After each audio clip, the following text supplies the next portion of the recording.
Hello friends, welcome back to UGC plugin in the British literature series. हम कवर कर रहे हैं जेकोबियन पोइट्री। जेकोबियन पोइट्री में मेटाफिजिकल पोइट्री के दो पार्ट्स हम डिटेल में ऑलरेडी कवर कर चुके हैं। आज हम मेटाफिजिकल पोइट्स का फाइनल पार्ट कवर करेंगे। हमने पिछले लेक्चर्स में John Donne, George Herbert, Andrew Marvell and Henry Vaughan को डिटेल में कवर कर लिया है। आज हम डिस्कस करेंगे Abraham Cowley and Richard Crashaw को। वैसे तो ये दोनों ही पोएट्स बहुत ही माइनर पोएट्स हैं, बट हमें एग्जाम में सरफेस लेवल पर इनके ऊपर क्वेश्चंस दिख जाते हैं, इसलिए हम इनको छोड़ के नहीं जा सकते क्योंकि मेटाफिजिकल स्कूल ऑफ पोएट्री अपने आप में ही एक इम्पॉर्टेंट सेक्शन है। काउले की थोड़ी सी डिटेल्स हम देख लेते हैं, कनेक्ट करेंगे बायोग्राफी के साथ। मेटाफिजिकल पोएट्स में काउले का एक इम्पॉर्टेंट रोल है। इनका जन्म जो है लंदन में हुआ था। वेस्टमिनिस्टर स्कूल में इनकी पढ़ाई हुई, ट्रिनिटी कॉलेज में ये गए। कैम्ब्रिज से हम कह सकते हैं कि कैम्ब्रिज के अंडर इनकी एजुकेशन कंप्लीट हुई थी।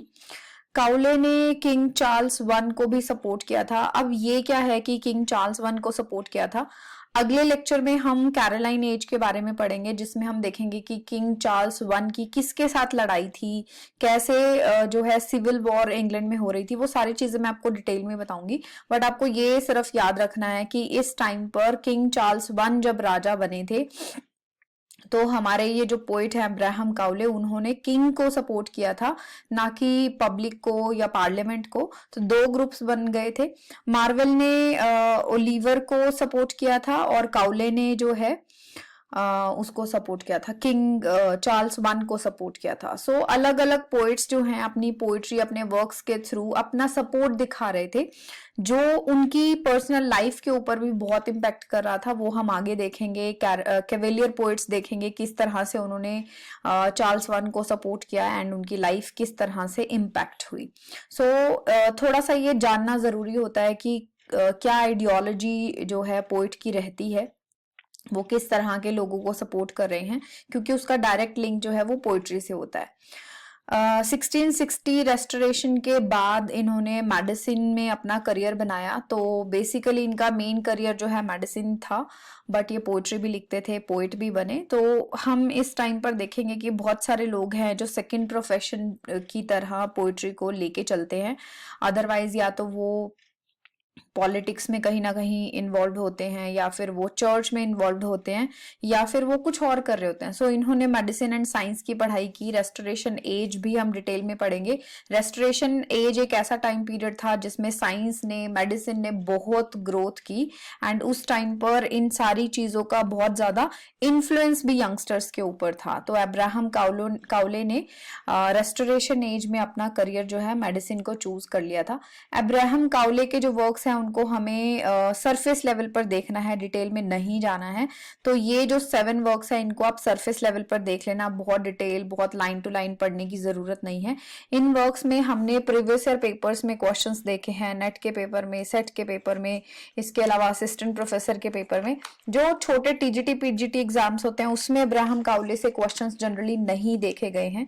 तो अगर आप बड़े एग्जाम्स की प्रिपरेशन कर रहे हैं, कॉम्पिटिटिव एग्जाम्स की, तो आप इस ऑथर के ये 7 वर्क्स एक बार जरूर देख कर जाना।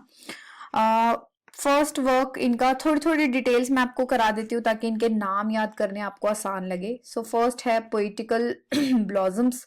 पोइटिकल ब्लॉसम्स इन्होंने बहुत छोटी उम्र में पब्लिश किया था, इसलिए इंपॉर्टेंट हो जाता है। जब ये 15 साल के थे तब इन्होंने इस वर्क को पब्लिश किया था। इस वर्क में इनकी एपिक पोएम्स, पेस्टोरल्स और एलेजीज को इंक्लूड किया गया है।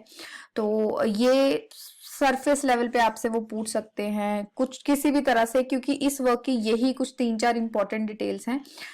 इस वर्क की वजह से इनको काफी रिकग्निशन भी मिला था एंड पोइट्री में इनका जो कदम है वो पक्का हो गया था, इसीलिए भी ये इंपॉर्टेंट वर्क है।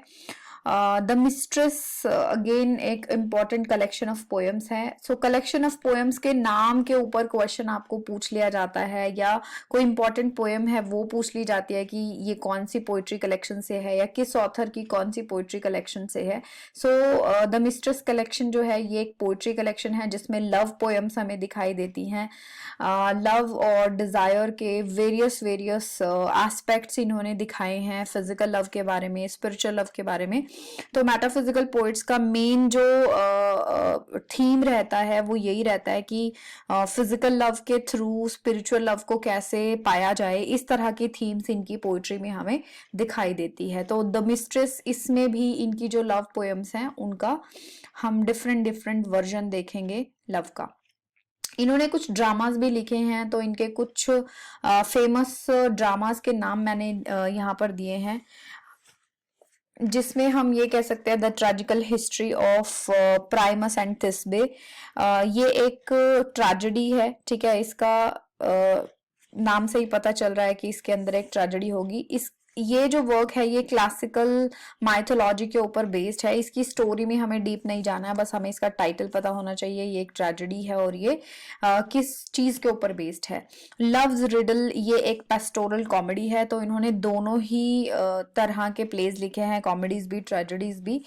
द गार्डियन इनकी फेमस कॉमेडी है, जिसे बाद में रिवाइज भी किया गया था एंड उसका नेम चेंज करके कटर ऑफ कॉलमैन स्ट्रीट उसको कहा गया था। तो हमें सिर्फ सरफेस लेवल पर ये जानना है कि पोइट ने पोइट्री के साथ साथ, पोइट्री कलेक्शंस के साथ साथ जो है अपने प्लेज भी लिखे थे, क्योंकि उस टाइम पे प्लेज जो है अपने बूम पर थे, तो हर कोई अपना हाथ आजमा रहा था कि प्लेज लिखे जाएं। सो ये ड्रामेटिक वर्क्स के 3 वर्क्स के नेम आप देख लेना। पिंडरिक ओड, पिंडर एक बहुत ही फेमस पोइट है। सो पिंडर के ओड्स को कॉपी करके या इन्फ्लुएंस होकर इन्होंने पिंडरिक ओड्स भी लिखे हैं। इन्होंने पिंडर के स्टाइल में ओड्स लिखे हैं, बट इंग्लिश में लिखे हैं। तो इंग्लिश में हम ये कह सकते हैं कि काउले ने ही ओड्स को इंट्रोड्यूस करा था, पिंडरिक ओड्स को इंट्रोड्यूस करा था। इनके कुछ ओड्स के नाम आप देख सकते हो, सिर्फ नाम आपको देखना है, इनकी डिटेल नहीं करनी है। Ode to mister Hobbes, ode on the death of mister Crashaw. So Crashaw भी जो है एक मेटाफिजिकल पोइट है, जिनको हम आगे पढ़ेंगे, नेक्स्ट क्रैशू को पढ़ेंगे। तो ये 2 ओड्स के नाम इंपॉर्टेंट हैं, आप इनको देख लेना। उसके अलावा आपसे पिंडरिक ओड्स से रिलेट करके क्वेश्चन पूछा जा सकता है कि किसने इंट्रोड्यूस किया, या फिर काउले ने किस ओड राइटर को कॉपी किया। जैसे 2 तरह के ओड्स होते हैं, होरेशियन ओड्स एंड पिंडरिक ओड्स, तो इन्होंने पिंडर को चूज किया, पिंडर के ओड्स को कॉपी किया। Elegy on the death of mister Crashaw, ये वही ओड है जो हमने अभी पीछे देखा। सो इस वर्क में इन्होंने मेटाफिजिकल पोएट रिचर्ड क्रैशू के डेथ को मॉर्न किया है। काउले ने क्रैशू के रिलीजियस डिवोशन और उनके जो पोइटिक टैलेंट है उसकी बहुत तारीफ की है, तो ये एक बड़ी बात होती है। एंड मिस्टर क्रैशू अपने आप में एक फेमस मेटाफिजिकल पोइट हैं, इसीलिए ये वर्क इंपॉर्टेंट हो जाता है। तो आपसे एक क्वेश्चन पूछ सकते हैं कि elegy on the death of mister Crashaw किसने लिखा है। सो मेन क्वेश्चंस जो हैं, इस तरह से हम फंस जाते हैं क्योंकि हम इस तरह के टाइटल्स को याद करके नहीं जाते हैं। तो सरफेस लेवल पर जब क्वेश्चन आ रहा है तो हमें सरफेस लेवल पे सारी चीजों को, एटलीस्ट जो लर्निंग पार्ट है हमारा, वो हमें करके जाना पड़ेगा। नेक्स्ट हमारे ऑथर हैं रिचर्ड क्रैशू। रिचर्ड क्रैशू की डेथ जो है वो बहुत छोटी उम्र में हो गई थी, बहुत ज़्यादा लाइफ स्पैन उनका नहीं है, बट इन्होंने फिर भी बहुत अच्छा लिखा है। इनकी लाइफ को हम थोड़ा सा देख लेते हैं। इनका जन्म जो है लंदन में ही हुआ, एजुकेशन कैम्ब्रिज से इन्होंने ली, और रिलीजन उस टाइम पे बहुत इंपॉर्टेंट रोल प्ले करता था। तो शुरू में ये एंग्लिकन चर्च को मानते थे। एंग्लिकन चर्च जो इंग्लैंड के राजा रानी की चर्च थी, जो हेनरी 8 ने शुरू की थी, क्वीन एलिजाबेथ ने उसको प्रमोट किया था। बट बाद में ये कैथोलिक बन जाते हैं। कैथोलिक कौन है? जो कट्टर रिलीजियस होते हैं, ठीक है, जो कट्टरता रिलीजन को फॉलो करते थे उस टाइम पे। सो कैथोलिक बन जाते हैं एंड फिर उसके बाद सिर्फ धर्म ही चेंज नहीं किया, ये एक रोमन कैथोलिक प्रीस्ट की तरह भी ये काम करते हैं। तो रिलीजन भी पोएट्री में एक इम्पोर्टेंट रोल प्ले करता है। हमने पीछे भी देखा कि किस तरह से रिलीजियस पोएट्री जो है वो लिखी गई। So he is known for his passionate religious poetry and baroque style. अब बैरोक स्टाइल क्या होता है? बैरोक स्टाइल में इलैबोरेशन मिलेगा, ऑर्नामेंटेशन मिलेगा, जो एक सेंस ऑफ वंडर को इवोक करती है। तो ऐसी पोएट्री जिसमें ओ वाओ इस तरह के एक्सप्रेशंस आपको पढ़ने के बाद आए, इलैबोरेशन और ऑर्नामेंटेशन हमें दिखाई दे, उसको कहते हैं बैरोक स्टाइल। सो ये बैरोक स्टाइल के लिए जाने जाते हैं। इसके ऊपर भी आपसे क्वेश्चन पूछा जा सकता है कि बैरोक स्टाइल क्या होता है। इनकी थीम्स की बात करें तो इनकी भी मेटाफिजिकल पोइट्स की तरह वही थीम्स है। 4 थीम्स में हम इनको बांट सकते हैं, यानी कि इनकी पोइट्री 4 तरह से इन्होंने लिखी है। कुछ पोएम्स इन्होंने लिखी हैं जिसमें जीसस क्राइस्ट की लाइफ के ऊपर इन्होंने पोएम्स लिखी हैं, और दूसरी तरह की पोएम्स जो है कैथोलिक चर्च और उसकी सैरेमनीज के ऊपर इन्होंने पोइट्री लिखी है। तीसरी जो थीम है वो है सेंट्स और उनके सैक्रिफाइसेस की, किस तरह से सेंट्स जो है, संत जो हैं वो दुनिया में आते हैं, वो इस दुनिया को सुधारने के लिए क्या क्या सेक्रीफाइसेस करते हैं। जैसे महात्मा बुद्ध का एग्जाम्पल मैं हमेशा देती हूँ, वो एक राज परिवार से थे, राजा बन सकते थे, चक्रवर्ती सम्राट बन सकते थे, बट उन्होंने भिक्षा मांगना और लोगों के कल्याण के लिए हर जगह जाकर उनको जो दुखों से हटने का मार्ग बताने की कोशिश की। तो किस तरह से जो संत हैं वो अपना ना सोचकर दुनिया के बारे में सोचते हैं, इस तरह की थीम्स उन्होंने लिखी। एंड फोर्थ जो है रिलीजियस टॉपिक्स के ऊपर उन्होंने पोएम्स लिखी, एंड इन्होंने जाम्स को भी ट्रांसलेट किया है लेटिन लैंग्वेज से। जाम्स क्या होती है? रिलीजियस सॉन्ग्स हम उनको कह सकते हैं, जो बाइबल में लिखी जाती थी वैसे भी लिखी जाती थी, तो उनको भी इन्होंने ट्रांसलेट किया है। सो इनके वर्क्स को अगर हम देखें तो ये 4 वर्क्स हमें सरफेस लेवल पर देखने हैं, इसकी कोई डिटेल हमें ज्यादा नहीं करनी है, बट फिर भी मैं थोड़ी थोड़ी डिटेल्स आपको बता दूंगी ताकि आपको ये नाम याद करने आसान हो जाए। फर्स्ट है बुक ऑफ सेक्रेड एपिग्राम्स।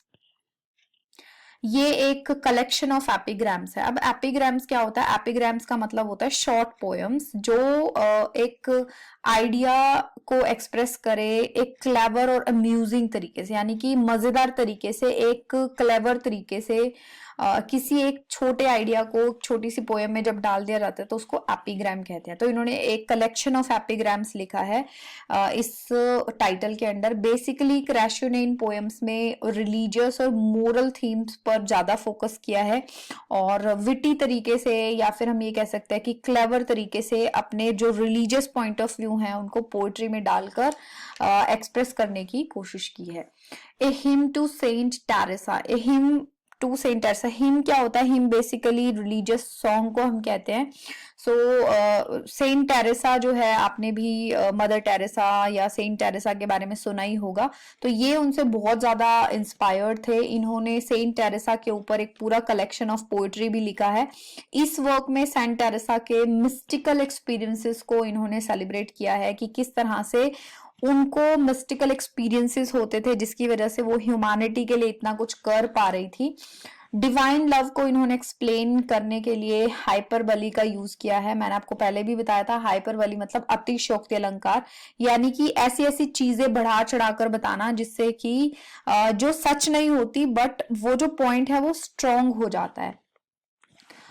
नेक्स्ट जो इनका वर्क है स्टेप्स टू द टेम्पल, ये इंपॉर्टेंट है, इसका टाइटल इंपॉर्टेंट है। टाइटल क्यों इंपॉर्टेंट है? क्योंकि द टेम्पल हमने पीछे पढ़ा था, जॉर्ज हर्बर्ट का पोएट्री कलेक्शन है, उसी से इंस्पायर होकर इन्होंने स्टेप्स टू टेम्पल लिखा है। तो इसके ऊपर हमें क्वेश्चंस पिछले पेपर्स में डेफिनेटली देखने को मिले हैं, डेप्थ में नहीं, सरफेस लेवल पर। सो जॉर्ज हर्बर्ट की द टेम्पल जो पोएट्री कलेक्शन है उससे इंस्पायर होकर इन्होंने स्टेप्स टू टेम्पल लिखा है। इस वर्क में भी हमें बहुत सारी प्रेयर्स मिल जाती हैं। रिपेंटेंस क्या होता है? जब हम रिपेंट करते हैं, मतलब हम पछतावा करते हैं हमने जो गलत चीजें की हैं उस तरह से। एंड एक क्रिश्चियन की लाइफ कैसी होनी चाहिए, ऐसी ऐसी थीम्स इन्होंने इस वर्क में लिखी हैं। बिल्कुल जॉर्ज हर्बर्ट की रिलीजियस पोएट्री की तरह इन्होंने पोएट्रीज लिखी हैं। लास्ट वर्क है हमारा delight of the Muses. Delight of the Muses ये भी एक सेक्युलर पोएम्स का कलेक्शन है। अब सेक्युलर पोएम्स क्या होती है, हमें ये जो टर्मिनोलॉजी है ये समझनी बहुत जरूरी है, क्योंकि एग्जाम में हम कंफ्यूज हो जाएंगे अगर इस तरह से क्वेश्चन आता है। सो सेक्युलर पोएम्स का मतलब होता है ऐसी पोएम्स जो रिलीजियस टॉपिक्स पर फोकस ना करके वर्ल्डली सब्जेक्ट्स के ऊपर फोकस करें, जैसे ह्यूमन एक्सपीरियंसेस को एक्सप्लोर करें।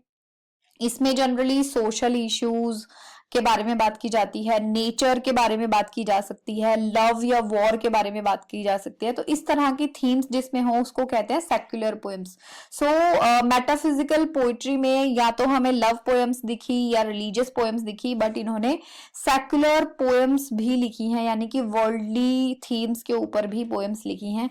इस वर्क में इनकी ट्रांसलेशंस, एलॉजीज वगैरह भी इंक्लूडेड हैं, तो ये एक इम्पॉर्टेंट टाइटल है, आपको पता होना चाहिए क्योंकि इसके ऊपर सरफेस लेवल पे हमें क्वेश्चन मिल चुका है। सो यहाँ हमारा मेटाफिजिकल पोइट्स का चैप्टर खत्म हो जाता है। नेक्स्ट वीडियो में हम कैरोलाइन एज को देखेंगे। वैसे तो कैरोलाइन एज में ये सब भी लिख रहे थे, कैरोलाइन एज को देखेंगे, हम कैवेलियर पोइट्स को देखेंगे।